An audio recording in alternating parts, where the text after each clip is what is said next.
Welcome to SpanReads, not your typical rereads podcast, a 17-shard series where we reread the Cosmere and are giant nerds about it.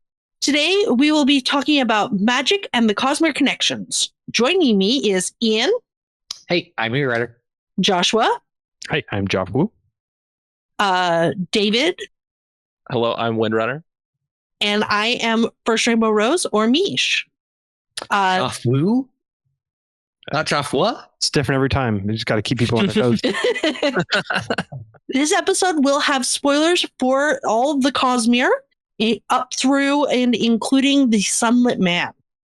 Mm-hmm. Phew. All right. So, we are free. What do we want to tackle first? Do we want to discuss the Sleepless in the wider implications, since we discussed the one in particular so much last time? Well, one thing that, just talking about on the subject of Sleepless, things that I had forgotten until I was rereading this were, I am curious how he killed those Skybreakers. Like, that to me was not entirely clear, and it's fascinating to me that they are that dangerous to Surge Binders. I don't recall if those two had their blades. I don't think, was that ever indicated? I'm inclined to think not. I guess they could have been Nail Squires. I mean, they would have had to have their own source of power, though. You know what I mean? Like, they would have had to have a knight nearby if they weren't themselves. But Yeah. I don't either think way, Yadaw's that is big enough that they would be outside of the range for Squiredom. But like, I think they were like journeymen. So like they had their spren, but not the blade. That's was possible. The impression I had. That's possible. My mental image of how they were killed is going back to pre-recording conversations about The Mummy, a very great movie with Brendan Fraser and Rachel Weisz. There are scarabs that eat people in that movie. And so you don't want to fall into them. Just like a swarm of gremlins crawling up your body and into your body and just eating you, I feel like would kill somebody. Like, it's hard to fight like a swarm of sentient bugs. Yeah. Right? Like, They could suffocate you. like- They could.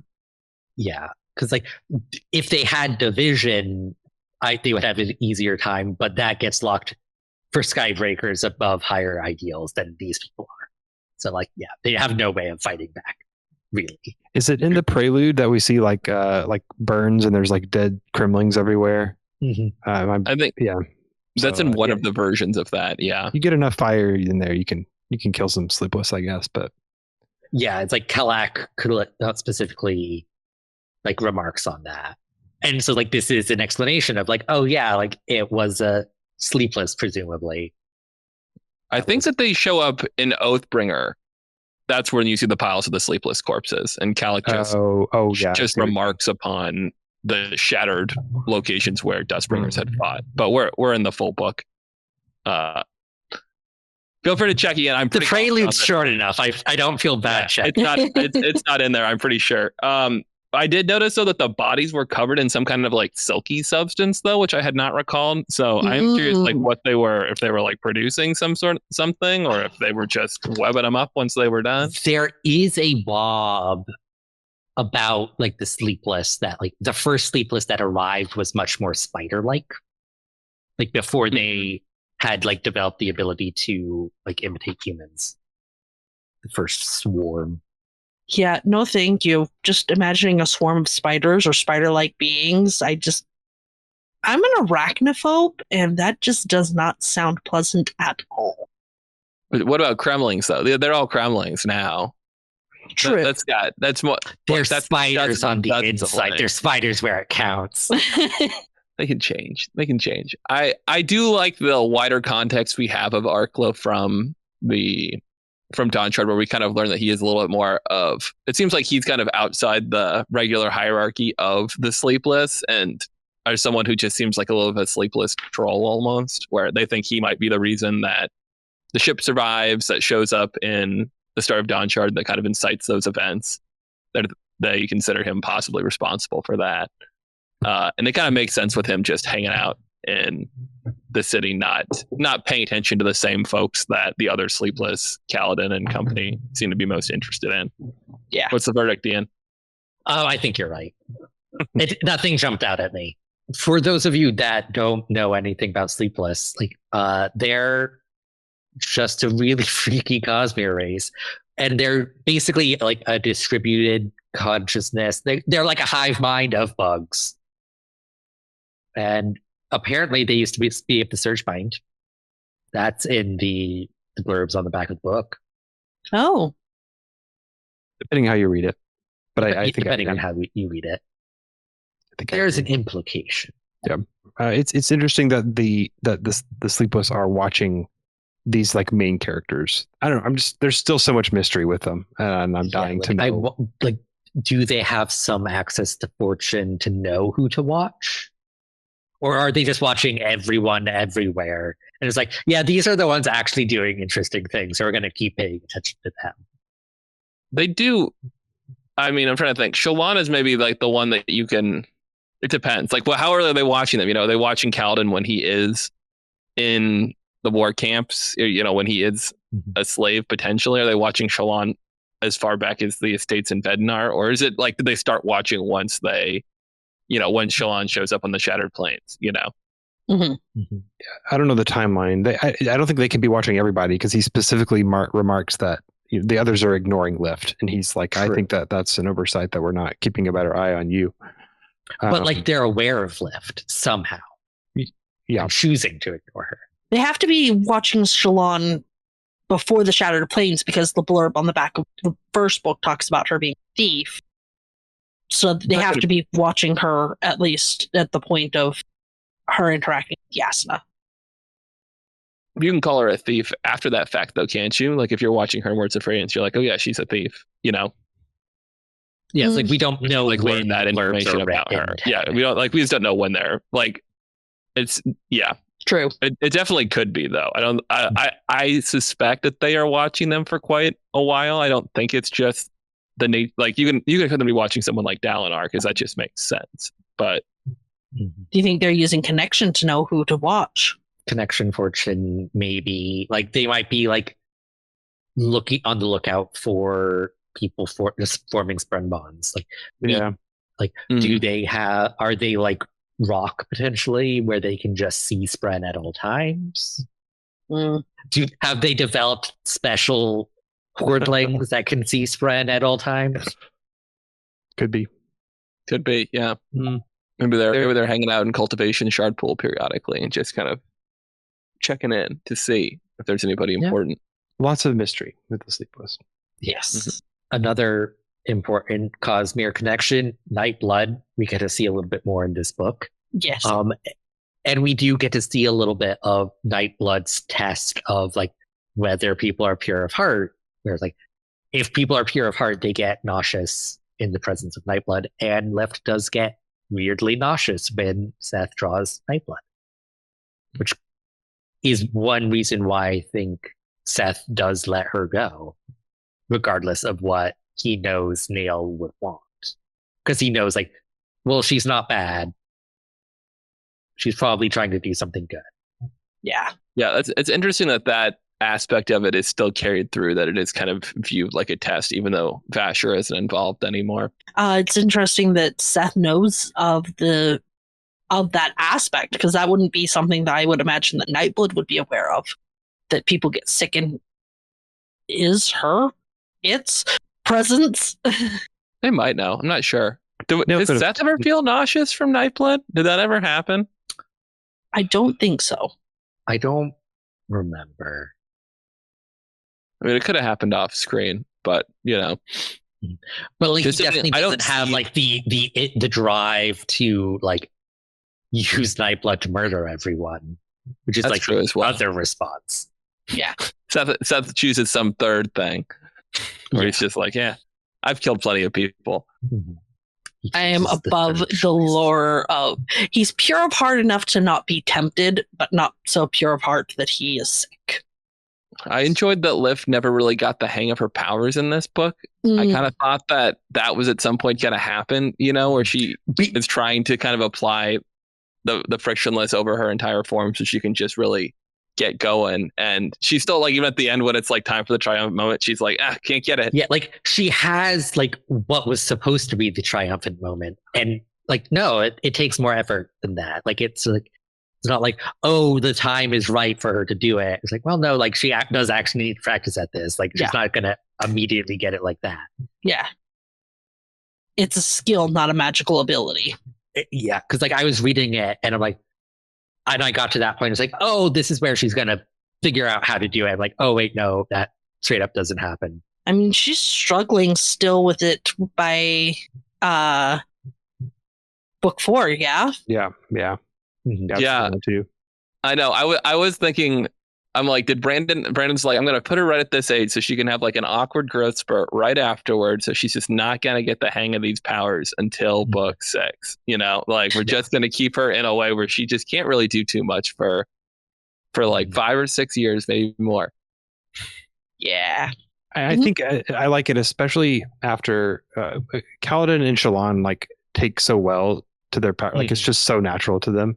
So I liked that Lift is just so awkward and clumsy with it. Like Shallan does cheat somewhat because like her start time is actually way earlier than you think it is with Testament. But Kaladin is good at surge binding because he will be good at surge binding probably. And it's like, he's like defeating Seth, who was trained, like weeks after learning that he can use the basic lashing. I say Kaladin and Shallan are good at their powers. Shallan conveniently just totally doesn't use soul casting because she sucks at it. So like, Shallan's good at a power. Maybe Lift is really good at growth and regrowth, and just not so much at abrasion. That's possible. I mean, he seemed pretty dead in Words of Radiance when she healed the Emperor. Like, it seemed like that was about as far gone as somebody could be. He got his throat cut and she walked away for long enough, for it seemed like at least a minute or 2. Well, I mean, she heals him better than Seth gets healed because he doesn't have the whole soul like shadow thing that Seth has going on. Yeah, because Seth was healed via Fabrial. That's true. Yeah, I bet hers is more powerful than that. Or more adaptive. Flexible. Yeah. Well, and she's using Lifelight, which we can talk about. It's using Lifelight, which I tend to think probably works particularly well with progression as a surge in a similar way to Kaladin being able to push through the suppression with Stormlight and Adhesion. Yeah, I've never thought about the light mattering for which surge they do. That's interesting. Yeah, well, I think that's something that because Lift can heal in the tower, and she's using Lifelight, and Kaladin's got his one surge, which is Honor's Truth Surge, and he's using Stormlight, and so me kind of squinting at it, I've kind of suspected there's probably a similar thing going on with progression and Lifelight specifically. Yeah, and if like Adhesion is like Honor's Truest Surge, like if you're looking for like a Cultivation's Truest Surge, progression is the natural fit for that. Oh, and Raboniel also mentions that Lifelight used with the rhythm plant growth trick works even better than Stormlight. So there's just like a little bit of a theme there that I think would make sense. I remember like reading this the first time and like wondering like what, like can Lift, breathe in Stormlight, and she just doesn't like know or like doesn't care to, or like what's going on there. So it's interesting to read this now with like that context of like, no, this is she's just totally different. Lift is fundamentally different than everything else we've seen, which I really like. I love when Brandon just like breaks the rules with some, totally different rule that comes in out of left field. Yeah. That does lead to there were a few things that I was squinting at this book where I'm like, I don't know if this actually meshes plot wise with things that come later, or like just like world building wise. Because like there is one point where Nail uses the term listener and like, oh, well, based on what we see later, he should really be using singer there because listener doesn't make sense. But like there is also it doesn't get remarked a ton, but like holding Stormlight does push you towards action. And that it is described that way for Lift in this book, but like she's not actually holding Stormlight. Does Lifelight just work the same way? Even though Lifelight and Voidlight are different? It's just like, I'm like, I've wondered about that specifically before. so it's like, was she always doing Lifelight, or did Brandon add that in post? Who can say? I tend to think she was probably always doing Lifelight, but he may not have developed the emotional response varying with the light until later. And then that might be something. That'd be something I'd keep my eye out on if they do an Arcanum Unbounded Leatherbound. I don't really know how that would work. I think there are. It just seems strange to me now with the various announcements, but maybe it'll work. I can't imagine getting a Leatherbound printed with an excerpt of the prologue of the White Sand graphic novel, though. Like, that just feels bad. God, The inclusion of that is just like weird. Yeah, no, that was a strange one for sure. Like the fact that like he did that just to include the Taldane essay, but didn't include just ignore that, include a Taldane essay and a Nulthus essay. We didn't need short stories for those two things. They had the prologue of the prose in there as well, so they did have a little bit of text. But yeah, no, that was but between that, and other announcements, I'm just curious. But I would those are the sort of tweaks that I wouldn't be surprised to creep in an anniversary edition or a change, especially the listener singer. Like, that's clearly just an error. Yeah. Unfortunately, Brandon's continuity editors cannot see the future of what he's planning all the time. Yeah. Yeah. Yeah, we were pretty confident at the time that the name of all of the singers was the listeners. But yeah. But live and learn. Because Brandon told us that was what, he said the race, the name of the race is listener, and then the Parshendi are a subset of listeners. And then he just threw that out the window in writing Oathbringer. I enjoyed how it worked out ultimately. I think that it works well. And so this is really the only consequence of that, is just that this one little line doesn't 100% line up. But Nail's insane. And so maybe he thinks that the listeners got over here too. And that's how they're taking a form right now. Who can say? You also have the challenge of Brandon wants to be readable. And if Nail uses the natural term there, if he calls them singers, when that word has not been established, then you don't know what to make. It doesn't make sense. And some authors would do that. And that's just how, that's what they're going for. But Brandon's kind of trying to juggle that, what would he actually say versus something that, is more approachable. So there's I just feel like there. If that, then why didn't he just say Parsh? Sure, you could maybe do that. He tends to use an Oathbringer the word Dawn. And you don't want to say the word Dawn Singers too early to tip that particular reveal either. But we do get the Dawn Singers do get mentioned in Way of Kings. So it's having singer here, just for someone who's paying super close attention, getting the chance to wait a second before the full reveal. Oh yeah, no, I was just saying sometimes he does call them Dawn Singers outright, and I'm that would clearly be too much in terms of foreshadowing. It is another thing I had remarked on too. It's a really good kind of setup where it fits. I'm saying this poorly. It sets up really well for Oathbringer, in that we have the first Everstorm and the end of Words of Radiance, and at the time we're anticipating Oathbringer, oh gosh, here's a desolation, and this kind of ends with it happening, and then you get to jump right into Oathbringer. So it does flow really well. It's fun to see that first Everstorm from inside it, as opposed to Oathbringer, where when we get it, we actually get that POV. They're above it at that point. Dalinar's in the tower the very first time the storm comes, so you're not as up close and personal in the mainline books. Yeah. And as we discussed last episode, getting to see the switch for Nail going from hunting down all of the singers, or not the singers, hunting down all of the proto-radiants to, I'm just going to swear to follow the singers because they're the rightful owners of this land. I'm glad we got to see it, because when characters just randomly change their minds off screen, like Amaram, it's unsatisfying. It is. It is. I do agree with Josh that I think that this one was one that it didn't like necessitate Yeah, I think expansion. It worked well though. Nail probably could have worked. Amaram straight up didn't, in my opinion, but Nail probably could have worked. I But don't this know. just means we'd avoid that.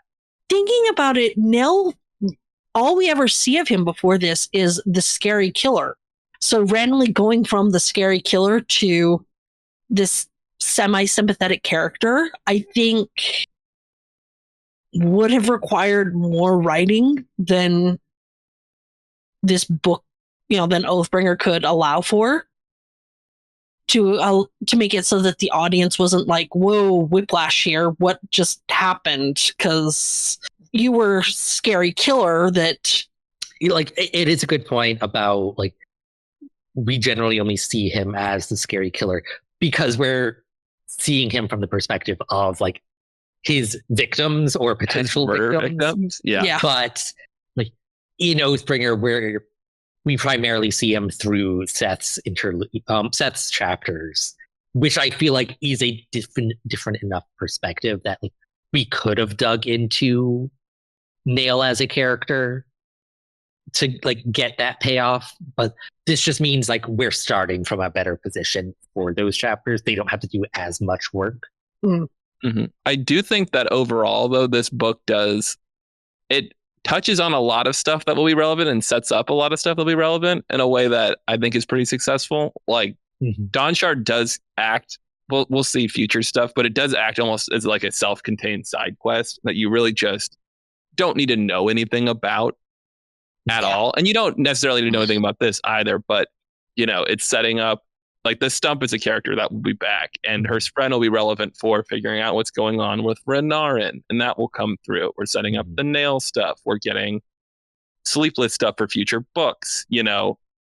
There's a lot of things that end up coming back later in other forms, and I think it works pretty well. Yeah, and Brennan has said, like, a lot of, like, the stuff with, like, Dawnshard as novella is, like, setting up, like, Dawnshards are important for the Cosmere. Edgedancer is also setting up, like, the Sleepless are important for the Cosmere.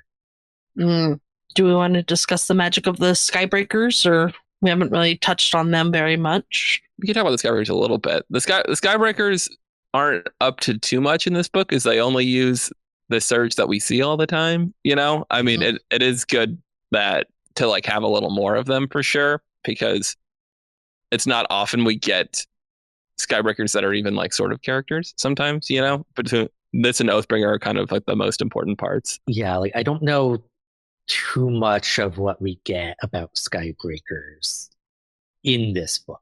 It's like, on the first read, it was interesting to, like, see this order that's been established and that it is ongoing. And it's kind of amusing because on a reread, it just seems like I don't even, like, stop to think about it, because I know, like, the Skybreakers are there and they've been there. It was unexpected the first time, and now it's just like, oh, that's what they are. So it's interesting that they, like, have this culture established. But the reveal that, like, the Skybreakers didn't disband like the other 9. Yeah, that was exciting at the time. I forgot about that. Yeah, yeah, it's become, like, old hat at this at this point. But yeah, we learned it at some point, and that was here. Yeah, I'd forgotten about that. Or it might have been, like, at the very, like, tail end of Words of Radiance. I think I had a theory at one point that the Skybreakers didn't abandon their ideals. Like, I think we were, like, there was definitely foreshadowing for it. Yeah. And, like, but, like, here is where we were, like, really seeing the breadth of that. Because, like, even in, like, the Lift interlude, Nail has his lackeys, but, like, they could have just been crazy Herald cultists. Like, we didn't know that if they were Radiants or not.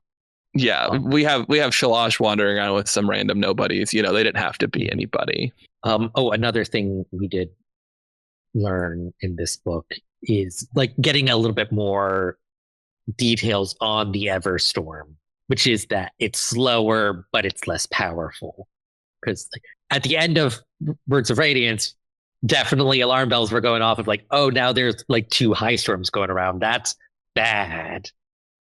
But here we're seeing like, okay, the Everstorm is not a world ender by itself. Like it can be survived. So like there's a little bit more of like, it's bad. It's not, oh my God, we're all going to die. Yeah, I remember everybody thinking that because everything was built the wrong way, the entire world was going to be wiped out because the storm was coming from the wrong direction. And in this, we see that it damages things, but the fact that everything's built the wrong way isn't as big of a problem as we anticipate.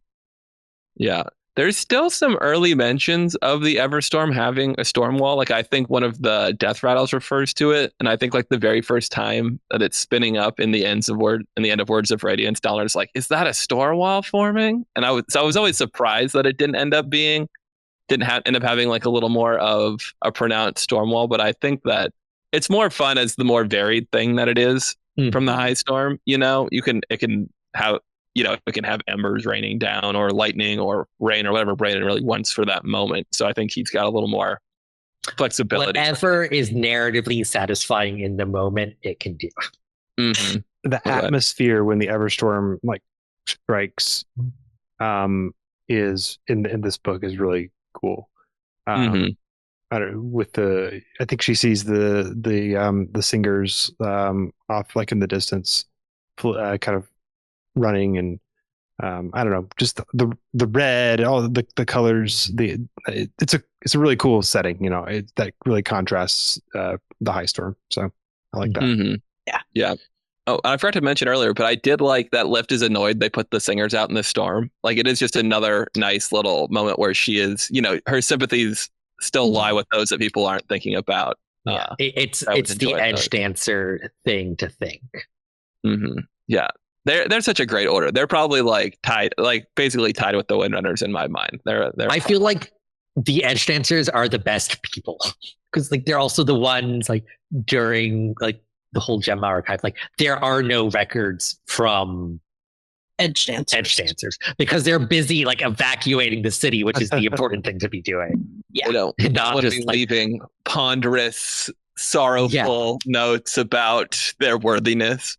Not just that, like the other orders weren't doing that. It's just they were also doing somewhat didn't need to be done. One thing I noticed that I still found interesting, we get a little more Shardblade stuff. We kind of get Wendell talking about how metal is connected to their essence when it condenses, you know, him kind of wondering at how shard bows might work, like stuff where you can see Brandon is kind of wanting us to be thinking about how these weapons might be more flexible.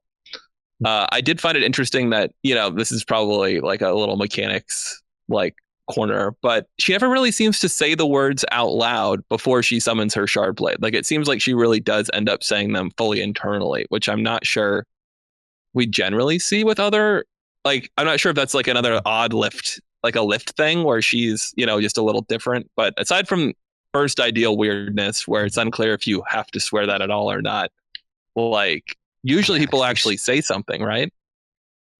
I feel like yes, because like she never has the like, she never says it out loud. Like she never has like these words are accepted. Mm-hmm. And like she doesn't get like the burst of power that Windrunners get, at least. So it's like, is that a normal thing? Is that a weird lift thing? Who can say? I do think there's a wob about the Windrunners getting the burst of power as partially because they're so close to the bondsmith. Like a thing Brandon has said, which I'm sure is an incredibly satisfying answer. Does Death get like something like that when he swears it at Thaylen Field, you know, at the end of Oathbringer? I don't know. Skybreaker ideals are just weird. They just say things, and like there's kind of like, yeah, sure. So I feel like Brandon has this reputation of for being the hard magic guy, and it's especially because of Mistborn, because the way Mistborn works. And I think that like Brandon doesn't use hard magic to the extent that like the sort of his image is, in my opinion, and I'm okay with that. Like the magic in Stormlight, there are like some very hard magic rules that he follows, but also sometimes he just does whatever he thinks is cool, and it's because magic is magic, and I'm okay with that. I'm okay with Brandon just sort of BSing that, you know, connection, this thing happened and they're close to this order and this moment was dramatic because of identity and that made this happen. Like Rule I'm zero. okay with that. Yes. Oh yeah, no, I am as well. Yeah, because like yes, like he has the reputation for the hard magic, but like he's a storyteller first, and there's a lot of soft magic in these books that I think people ignore. And I'm like, no, there's a lot more soft magic than you think. Yeah, I think you're right that it's Mistborn. Like Mistborn is written so like everything does a thing, and it's pretty. You know, you just go with that. But it definitely has like even if you look at Kaladin's kind of his adhesion powers when they crop up, just tend to be like he can do his lashings, but like anytime he's like doing his vaguer sense of like pressure manipulation, like that's not something that he's like. And then I used X power to prevent the wind from hitting my face. Like that's just happening, you know? Yeah. So sorry to the creators of the Stormlight RPG. You have to gamify all that. Have fun. Was this book the first time that we saw growth used? So specifically like progression used to grow things? I can't think. No, might have used see it that in the the interlude. She grows things from seeds. Yeah. Yeah. Okay. This is the first time that I guess to me that it was more dramatic, like seeing her like grow a whole tree out of the ground, different than like vines snaking up the top of the dome or whatever. I thought that was cool. Just to, I don't know, seeing this power used for the first time. I guess I'm a little bit curious if we're gonna like see them like use that for like farming in the future. I don't know. I guess they're just like too busy fighting a war that you can't like spare your edge dancers to go and like grow stuff, because it feels like if you had like a constant supply of Stormlight from high storms, you could just I don't know, set your edge dancers to go do a lot of farming and be pretty productive at it. And it's kind of interesting that they don't think of that in the tower when they're trying to get the gardens working. Instead, they're working on everything. They do everything else. That's what I'm saying, I guess, is like they're like in the break between here where they have no edge dancers up until Rhythm of War, where they do have some edge dancers. It's like they are busy fighting a war, so like maybe it's just like we don't have time to spare, you know. Yeah, they only have like 50 edge dancers, which like is a large number, but like in a war that's nothing. Yeah. I think they are pretty valuable in that combat medic role where they can just move around so quickly. But I'm sure that they've experimented with it. But I do think at the end of the day, it's probably not that dissimilar to what they're getting away with the drum and the light. Like that's probably a less intense version of it. And ultimately probably what they'll get back once things work with the sibling and, you know, all that light is working now. Like I assume it will continue to be pretty, like even more dramatic than it was even with just their drums and a few gemstones. But it's definitely possible. I wish that they Brandon used growth in just a lot more creative ways. Like I feel like it gets pigeonholed as the healing power, and that's like all we ever see anybody do with it for the most part. And I enjoyed that we saw some more uses of it in this one, and wish that there was more of it just generally. Yeah, because like we know Brandon can do interesting things with stuff like this because he does interesting things like this with Verdant Aether in Tress. And maybe that's why is he's like, you know what? I'm going to write some Verdant Aether stuff in the future. And I don't want to have the edge dancers be too Verdant Aethery, even if they're just, you know, maybe that's part of it. Maybe, but at the same time, he's all like similar powers in the Cosmere work in similar ways. So it's like, this is very, very Verdant Aethery. They should work similar. You're setting the foundation here, and so now, like, you know, Miss Bernier 4, we can have like a Verdant Aether user, and then like a edge dancer like fighting off with like plant arms, wrestling. And, I don't know. That'd be cool. Well, I think if you're fighting edge dancer, you should never be able to trust your footing. You know, there should be vines creeping over your feet, and you know, little whatever those bulbs are just cropping up everywhere. and they're just spinning around you effortlessly. But maybe they're just like they are growing like a vine path, like as they're sliding along it through the air. That would be cool. Stuff. Any other magic or Cosmere connections that we need to hit on? I wonder, do we need to say anything about Zeth's and his weird his shadow that under the way that his body's like stapled on? There might not be much to comment on that, but it was interesting to see it here the first time. I remember where Lift is able to see it. I don't know if that's like, I don't think everybody, we don't see it happen in Oathbringer, right? Like not everybody does not see the shadow. It's Lift, because she has her own kind of weird interactions with the cognitive realm, is able to see it at least easier than most people. I want to say it gets mentioned offhand in Oathbringer, but by the time of Rhythm of War, it's not mentioned again. I feel like you're right. I think it's just Lift can see it. I don't think that most people can see it. I can't Which remember. Makes sense, given like she's slightly more into the cognitive realm. Yeah. Which is why she can like touch Windle. Yeah. That is an interesting thing. I guess Lift being closer to the cognitive realm is also not something we've really talked about. And it's never like entirely explained, right? Like she has this ability to get cultivation light, life light from food. And like, what does that have to do with, I guess it's just like part of the process that makes her be able to do that. Oh, one thing we didn't talk about is Lift didn't see the Night Watcher. She saw cultivation herself. But we know the whole thing is like curses and boons. And sometimes they're like merged, like the pruning of Dalinar's memories, like it's a curse and a boon, and likewise, like Caravangian's intelligence fluctuating is supposed to be the curse and the boon. So I've always kind of, I guess, subscribed to I don't really think of it that way, I guess. I just think of it as cultivation does her own thing, and it just sort of, we cast that on, even though it's not really that. Yeah, I was just like trying to get, like, there's two things going on here. So it's like, I have to give her a curse and a boon. So like, here's two things. I think she says to Dalinar, like, a curse and a boon. That is how it's done when she gives him his stuff. Good point. Yeah, but maybe she just appreciates that philosophically or like intent wise or something. I don't think she's nearly as bound as the Night Watcher is and what she can do. It could just be a side effect of like maybe what the Night Watcher or what Cultivation really did was put her partially in the cognitive realm, and like as a result of that interaction, Lift can do this lifelight thing because she's just been so influenced by Cultivation. That feels a little bit hand wavy to me, but like it's possible. I think what is always interesting to me is that she did this like before she had Windle too. Like if you look at the timeline, so like there was a time when this had happened to Lift, and I'm unclear if she could like has she been awesome for longer, like summoning Lifelight for longer in her life and just kind of using it for the natural enhancements prior to being an Edgedancer. It's never been quite clear to me. Yeah. This is I'm just like, I'm still caught up in like boons and curses.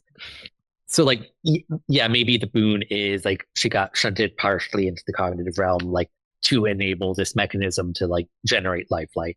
But the curse is like, yeah, but you can't suck in Stormlight.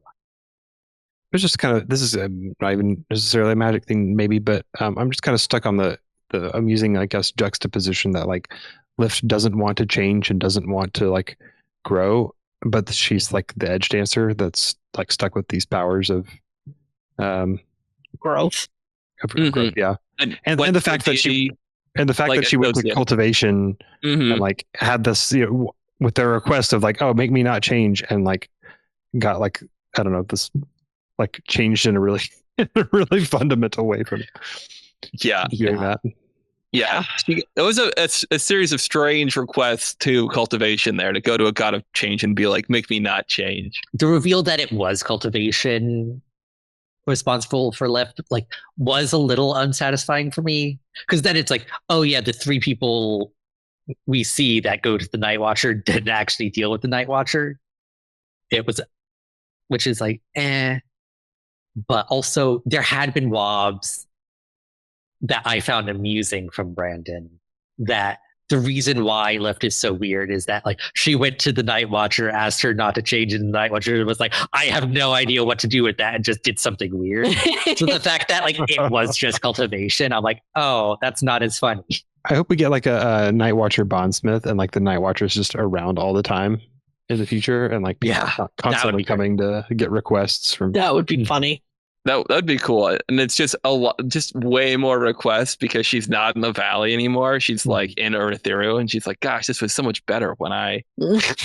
Yeah, like when it was somebody's just like a hike to find me. Yeah, somebody's just like going like it's like late at night, and they're like trying to get home, and they just randomly walk into the Night Watcher and just like, "What do you want for your boon?" Yeesh. That sounds great. Let Brandon write that. Yeah, I don't think I want to bond the Night Watcher. She seems like she'd be scarier than Stormfather, honestly. Like Stormfather's comprehensible on some level. Yeah. Either that or she'd be a lot of fun. I mean, sibling would be my choice for obvious reasons. Yep. Sibling's the clear winner. I don't want the sibling always talking trash about humans all the time. That'd get old. You're just like, watching the movie and they're like, well, talking trash sibling. And you're like, okay, I get it. They're not wrong.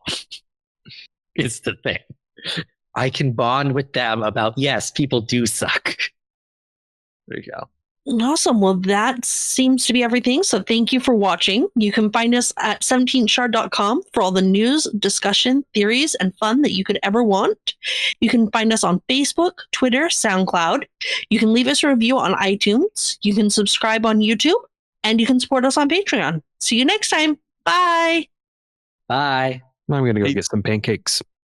We didn't talk about the 10th pancake being fake.